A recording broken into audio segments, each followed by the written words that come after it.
Hello, and welcome to PowerPods.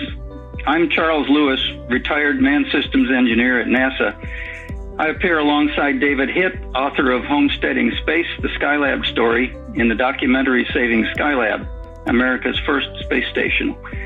You can view that documentary at savingskylab.com. On this episode, David and I will be turning the tables a bit. We'll be talking to Matt Alsup and Wes Pellerin, the filmmakers that put together Saving Skylab. Matt Alsup is the digital marketing manager for Hubbell Utility Solutions Power Systems Division and co-director and producer of Saving Skylab, America's first space station. Matt is a graduate of the University of South Carolina and has worked as a graphic designer, art director, and marketing professional for more than 20 years. Matt currently lives in Columbia, South Carolina with his wife April and their two daughters, Alexa and Ava. Wes Pellerin is a filmmaker, musician, and the digital media specialist at Hubbell Utility Solutions Power Systems Division. Wes is co-director and editor of Saving Skylab, America's first space station. He lives in Columbia, South Carolina with his wife and daughter. So let's get started. So David, you get the first one right off the bat, and it's a big one. Why don't you start with your question? All right. Well, so obviously I'm a big fan of Skylab and love to see it getting attention, but I don't think it's every day that somebody wakes up in the morning and says, I should go make a documentary about Skylab. How did the idea to create this documentary start? Well, I started working for Hubbell back in 2017. And as I started to meet people around the company, I started hearing bits and pieces about this story of A.B. Chance and Saving Skylab. And at that point, back and forth, Matt and I had discussed kind of the story several times and how cool it would be to get that story out there. Well, then last year, about the beginning of 2019, our sales and marketing coordinator, Teresa Stewart, approached me about doing a series of podcasts with Greg Davenport, who is one of our senior territory managers.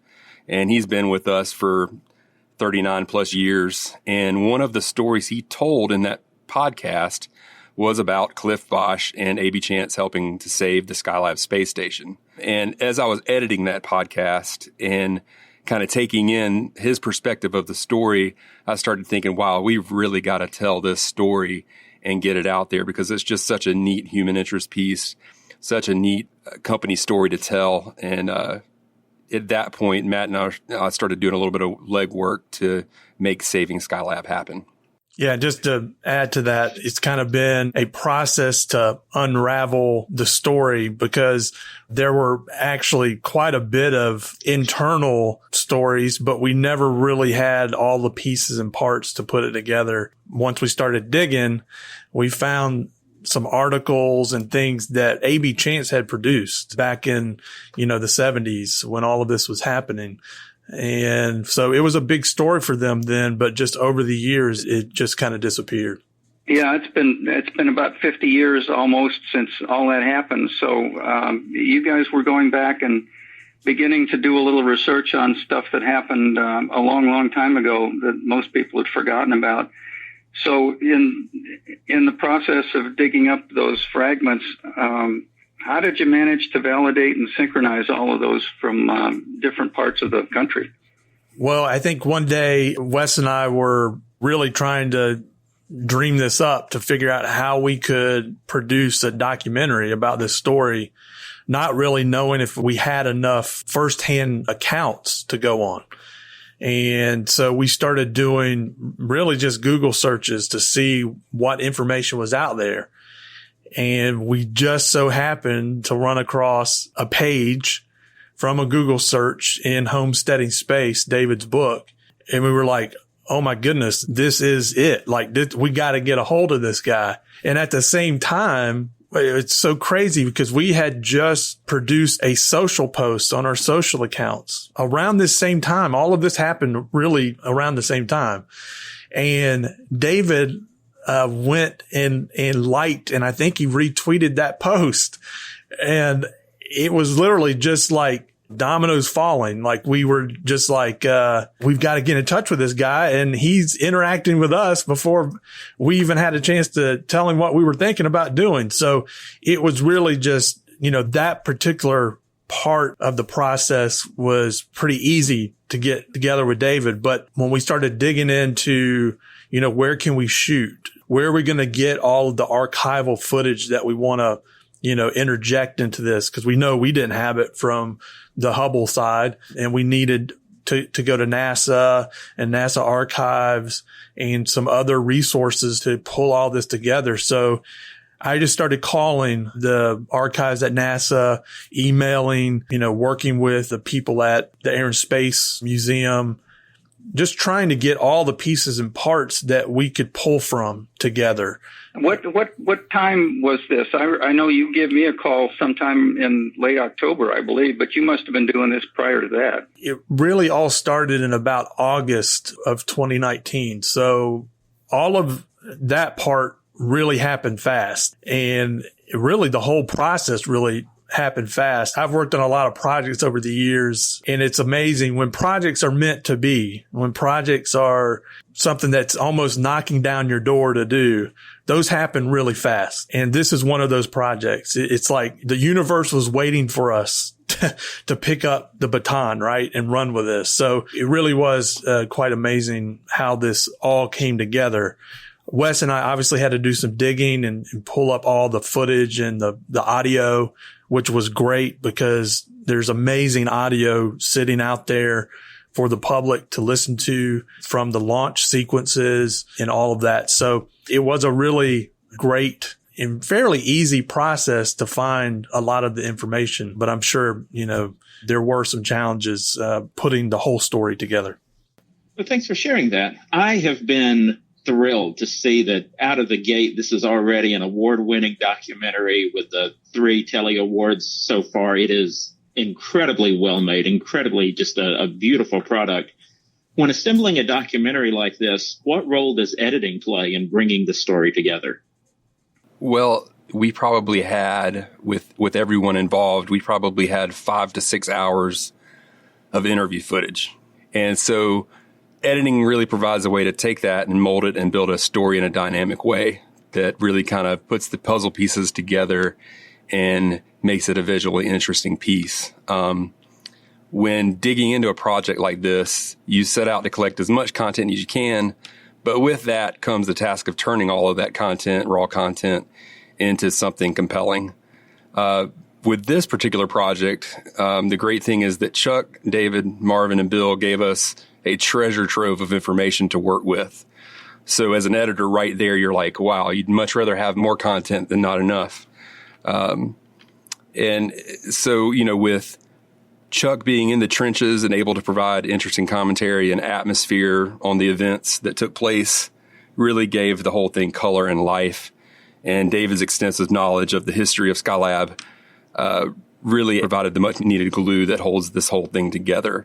And without you guys, this would have never happened. Like Matt said, it was kind of just serendipitous how it all fell into place and really made my job in editing a lot easier. But there, are challenges to that. You have what you call A-roll and B-roll in editing. That's what we call it in filmmaking, and I'm sure other people call it the same thing. The A-roll is the interviews and the voice loops that we had for Mission Command and Mission Control. And then the B-roll is like the icing on the cake, right? Adding the visual element that brings the viewer into the piece. Some of the B-roll was easy. Like Matt said, there's a lot of stuff out there, a lot of archival footage, and we were able to pull all that together, and it was kind of a simple thing to do at first. But then there were times that I sat at the editing desk and scratched my head and thought, how am I going to cover this section? And I'll give you an example of that. When David is detailing the technical issues that occurred during the launch, there really wasn't a graphic or illustration that I was able to use to show that. So I had to sit there and think, I'm going to have to make this. But overall, editing this piece was a wonderful and an educational experience and one of the highlights of my career so far. It spoke really highly of the visual work that you did. A good friend of mine watched the documentary. He contacted me. He said, that footage that they have of Skylab in orbit, where did that come from? And I reached out to Matt to kind of confirm my suspicion. And you created that from scratch, but it was, I mean, it convinced people who know Skylab footage that this was the real thing that you had managed to put together. So, you know, kudos for the visual effects. Sitting on the space side, kind of the conversations that I've had, the reactions that I've had. I mean, I'm enjoying still watching people watching it for the first time, you know, a month or two out now. And, you know, sharing it back on Twitter or Facebook. Hey, this is great. You know, everybody needs to watch this. The reaction on the space community side has just been overwhelmingly positive. What's it like on the other side? How has the documentary's message resonated within Hubbell and with your customers? It's funny because we were promoting it internally before we released it pretty heavily. And we would have meetings with our executive staff and we would say, we're working on this really cool documentary about Skylab and how we work to help save it. And people were like, okay, you know, that sounds pretty cool, but they didn't really get it, right? They didn't really know what that meant. As time progressed, you know, we were giving people updates and I think they started getting excited about, you know, the potential, but they still didn't know how it connected to us, even present day, because AB Chance, you know, was a company that wasn't a part of Hubbell at the time of this event, but they had a storied history already in our industry. And it became a very poignant piece within the company very fast because it harkened back to a lot of people's histories still at Hubbell, you know, like Greg Davenport and some of the other people involved with Chance Lyman Gray Tools, which is what AB Chance became. It's really become a source of new pride for those people that work in Centralia, Missouri, that are creating the same tools that they used, you know, during the Skylab era. You know, we still create and build those tools today. And, you know, major utilities across the world use those tools. As soon as people saw it and they realized that this wasn't just Wes and I telling this story, right? It was the people that were there that had firsthand knowledge, people from NASA, people that worked with all of the other engineers to make this happen. It became, wow, this was a really big deal. And now it's just kind of gone throughout all of Hubbell now. Wes and I both got some really great emails and phone calls after it was released. And it's been really, really fun to be able to do this for Hubbell and kind of capture this moment in time that I say that it was almost lost. And I think it's been a really cool thing to be a part of. Well, it's been a really cool thing to be a part of for me, and I'm sure David would say the same thing. Not often that you get a chance to relive a really significant part of your life. And I want to get to the visual aspects of it a little bit. It's really a visually compelling film, and I want to ask about the nuts and bolts a little bit, gear and techniques, and maybe your choice of a medium low key for the overall aspect of it. What can you tell us about the lighting and the visual aspects and the sound challenges, especially in some of the museum settings? With the advances in technology with cameras and lighting today, they've really made all the form factors super small. So it makes it easier for a small crew like Matt and myself, because this isn't some big production crew. It's just me and Matt. And it really makes it easier for us to have what we need and follow through with something like this. You know, small cameras now shoot in 4K. Dynamic range is really great on them. And just having a couple of LED lights, you know, makes all the difference. But first of all, I really have to thank the folks at Huntsville Space and Rocket Center. They provided a fantastic backdrop for you guys with the interviews and made us feel welcome and went above and beyond in providing us access to that space. But with that space came some challenges. When we got there the first morning to shoot David's interview, the darkness in the Rocket Center at that time, and I don't know if Matt can correct me on this, but I think it was like 5:30 in the morning when we got there. So it was dark outside, and that really at first provided us a great opportunity to be able to shape the light And, we added some blue light on the astronaut suits behind David and we spent an hour and a half kind of creating the lighting. Well, then I don't know, if for anyone who's never been there, the whole front of that building is glass. So as the sun started rising throughout the morning, all the lighting changed immediately, right? So all that work we did at first kind of went out the window at that point. And so all I could really do as Dave was speaking and providing such great content is watch that exposure meter on the camera. And when I got a break, I would adjust it. But the whole time I'm just kind of biting in my nails like, oh my God, is this going to blow everything out behind him and the reflections in the glass? How is this thing going to look? Because it changed so rapidly that morning as we was shooting. But luckily, with a little bit of editing magic and everything in the final piece, we think that interview looks pretty good. And we were happy with the lighting and everything there. Luckily, when we got around to that evening and shooting with Chuck, we were able to have a lot more control, and we shot him on the other end. It was a lot darker. The sun was going down. So we were really able to key light him the way we wanted to and everything else. And I'm really happy with the result of that shot. The biggest challenge, however, was on the audio side. We were told pretty quickly when we got there that because it was a museum and all the artifacts and everything in there, that they could not shut off the climate control system completely, that we're going to have to kind of deal with that. And it was a huge, loud AC system in there. So the background noise was pretty troubling the whole time we were interviewing. I was like, there's really nothing I can do about it. I just kind of have to lean into it and hope that it turns out the best it can. So I remember I got back to the hotel that night and I listened to it and I was like, oh man, that background audio is so loud. But luckily we were able to use some plugins and bring down that background noise and make it to where it worked pretty well. There's still some artifacts and things in there you can hear with some high end speakers or headphones that trouble me as an editor and as a technical guy. But I think the content's so strong, it really doesn't distract from the final piece. And to be honest, even since we've released it, I'm still tinkering with the audio and trying to improve on it. But overall, the production of this went really well and the pieces fell together, and I'm really happy with how it turned out.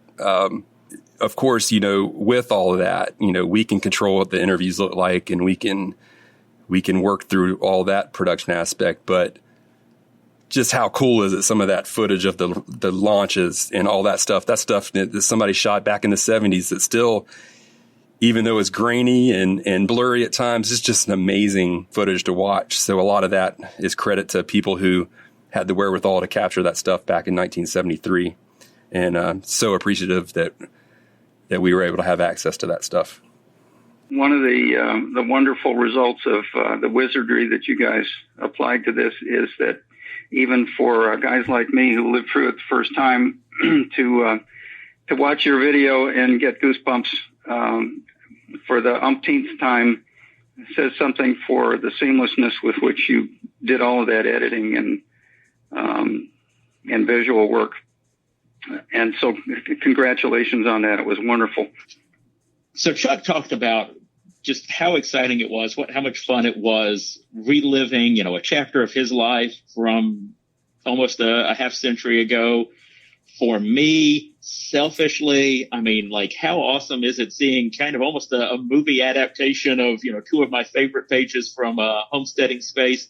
What was it like on the other side for from the people from the Hubbell and Chance worlds that you talked to, being involved in that? How did they react to it? Being interviewed, kind of reliving it, and then seeing the final product. So we had worked with Bill Bosch, Cliff Bosch's son, for some other productions a while back at Hubbell. He runs one of the Lyman College, Northwest Lyman's College locations in Florida. And we thought it would be fantastic if we could get him to agree to be on camera and help us tell this story. He came out and said, listen, I know my dad. I can tell you a little bit about what was happening in Centralia, but I don't know all the details of the story from the day that he left and what he did at NASA and what he did at Kennedy. He didn't know all of those pieces and parts. which was fine, right? Because we had you guys to help us with that part. So, and we kind of let him know, like, yeah, we want to know about your dad and what you were feeling as a kid growing up in Centralia from that perspective. So he was totally on board, and he was gracious. Him and his wife, Karen, allowed us to come down to the college there, and we filmed right there, and right outside the door of where we were filming those interviews of his were a whole new group of linemen getting trained to go out into the world and be, linemen at utilities. So it was really cool being there and working with him. Marvin McKelvey was obviously part of AB Chance. We contacted our product managers at Chance Lyman Grade Tools and said, hey, are any of the guys still around that we could talk to? And there were several, but Marvin came forward and said, he would do his part to tell the story or help fill in some of the gaps there. And he did a wonderful job for us. Funny, from an editing standpoint, we were having trouble connecting some of the pieces between your story, Chuck, and Bill's part of the story. And we were having trouble just trying to figure out how do we bridge that gap, right? And Marvin's pieces and it came late in the editing process. We just were able to take some of the stuff that Marvin said, and it fit perfect to bridge in between those two sides of the story. So Marvin's short but very important interview really helped us a lot. But yeah, they're over the moon about it as well, and we're very excited to be a part of it. And for Bill, it's part of his family history. So now he gets to share it with his kids and their families, and it's been really, really cool. I've got a question now for Matt. And we talked about the 50-year-long gap between when this actually happened and today. And it struck me that the power distribution industry has changed, or maybe it hasn't during that time. So I'm kind of curious about what things in your industry remain the same, and what things have changed. And with the bottom line question, would this story play out the same if it were to happen today? Yeah. So I'll take the last question first. It absolutely probably would play out the same way today, at least from our side. We have lineman trainers that work for Hubbell and work for Chance Lyman Grade Tools that travel the world teaching and instructing people how to use our tools, just like Cliff Bosch did back then. And they travel all the time, and different languages, different cultures.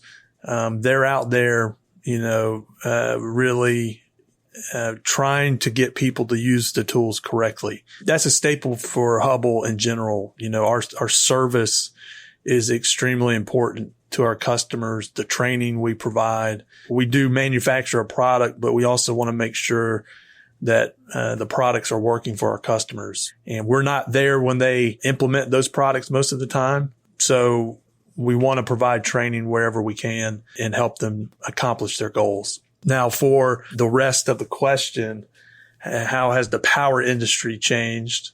We make a lot of products that we made a long time ago. We still have products that, have been on a distribution pole for 30 years, nuts, bolts.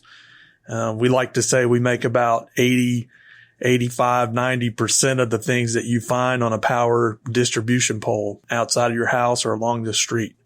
And you'll still find our products that we made many years ago on those poles. And we continue to make those, and we continue to sell those products. They're not the sexy products. They're the products that are there to do a very specific purpose or have a very specific purpose. And, that's our literal nuts and bolts way of manufacturing products for the distribution market. Now, things are changing. Things have been evolving over the past 10, 15 years to where more smart products are being introduced into the market. more smart grid products where things are talking to one another, providing information back to those utilities in real time instead of a lineman going out and checking a line, or having to go out in a storm. In some cases, that information immediately comes back to a central location and they can service it directly from there. However, that being said, there's still a huge need for linemen, and they're out there in storms and in bad weather and in situations that aren't the best, getting hoisted up in lightning storms in a bucket truck to fix your line. So that hasn't changed. Those guys and gals are still out there, risking their lives to keep power on for a lot of people. So it's an evolving industry. At Hubbell, we're taking the needed steps to introduce more smart products, more smart switching products, and offer that to our customers as well. Yeah, the thing that just struck me as you finished that up was that the human component is still the important one. It's the human bolstered by technology that works, that pulls this whole thing together. And I guess as a sort of a segue from that, this next question is to both of you, and it has to do with the modern human element, how we view things today, and I guess just to kind of wrap things up for both of you, how would you like the viewers of this documentary to think about all of this? What would you hope they tell their families and friends about to pass along this great human interest story? I'll start that one. One of my favorite lines in the film is when you say, Chuck, that there were people offering good thoughts and wishes and prayers and all working together toward a common goal, which is a lesson for us in retrospect today. And I remember when you said that, standing there in the Rocket Center, it hit me and it struck a chord, because the Skylab story is a story about industry and people taking pride and working together. And those stories right now are invaluable. And I hope that the people who are watching this film realize the potential there is for us to tackle any obstacle if we work together. So, just remembering that history teaches vital lessons, and really just this is about one obstacle or several obstacles within one event in the 70s. And it's about one guy that reached above himself to help out. But it's really about something much bigger than that. And I hope that resonates with people today and they think about that as we move forward, facing different challenges as a country. Yep. Matt? The film itself was meant to capture and tell a very specific story. And what it really became is a story for everyone to kind of apply to their life, or an engineer can look at it and apply some of the knowledge that was applied in this story to their career. There's ways that people can take in the story and apply it to their own lives. And that's an important piece of a documentary. You watch a documentary, it's meant to tell you a story, a real story. But all of the really effective documentaries that you watch somehow allow you to apply it to your own life. And I think that's something that is really cool about this documentary. I hope people view it and get a lot of what Wes said too. It's about working together. We wrapped production on this in February, right before all of this pandemic hit. So we didn't know, that the pandemic was coming and we would all be stuck at home and people would be getting sick. We didn't know that. We didn't know all of this was about to happen. So this story and the way people came together to get this done was perfect timing. And going back also to this story being 50 years old, it's bookended by some amazing NASA achievements, right? You've got Apollo missions on one side and you got the space shuttle on the other. And it's this pocket of history that David does a great job of capturing in his book. But it's so important to connect those two huge achievements for NASA. So we were blessed to be a part of this, and we really appreciate both of your help with this. With you and David and Bill and Marvin, without you guys, we couldn't have effectively told this story, and we just are very, very grateful. Well, there from time to time there are things that you just have to do, and this was one of them. And I guess the wonderful result from our point of view is when you see people commenting about it, saying that they were in tears. Well, folks, we were too. This is something that that resonates with us, and for sure it's got to resonate with the rest of the community as well. I can't tell you how much fun it's been working with you guys, and how proud we all are of all of this, and thankful for the fact that we had somebody bringing it together and archiving it for a long time, and we hope that everybody else agrees with us on that. Sure we are, because the results pretty much look like that's going to happen. Thank you so much for all of this, and thank you for allowing David and me to turn the tables on you guys and shoot some questions at you. It's been a great day, and it's been a great several months while we were in the middle of doing that. Thank you so much. Thanks, Chuck. Thanks a lot, Chuck.